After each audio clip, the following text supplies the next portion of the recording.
Warung ira bukan bos. Atutinya ulah nanya kai. Oh, nya bos.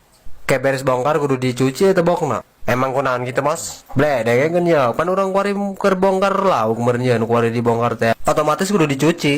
Oh, makanya kudu dicuci. Nyuci naon? Tuh cuci ku dia tembok pabrik. Supaya naon bos? Supaya gawean media. Geus lah lieur ngomongnya. Tong ngerali tuh beresan tebongkar. Oh siap bos. Waduh, order deh ya ke Bali ya. Buat susu. Bos, geus beres bos. Nu bener boy, atuh ayo kita OTW ke nurang ke Bali dia. Beres bos, sekarang dibongkar. Bangsat dia nyenang emosi baik. Capeknya bos lu lompatan. Dia nyenang emosi yang baik. Hampura bos, mau sekali-kali deh. Bos, beres tuh bos bongkar. Hayu orang gerak berangkat kendi bos. Hayu berangkat.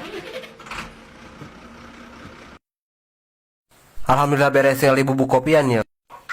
Sable, kadi dia. Ayo non bos. Beli kopi dong, tapi ulah diseduh. Oke siap bos. Kebelah amat dia mah ble. Bos, si kopi na bos. Perulukeun ble, karena bokna ble. Mending diinum bos daripada diperulukeun. Oh, apaan malah diseduh dia mah? Emang dikumakan bos?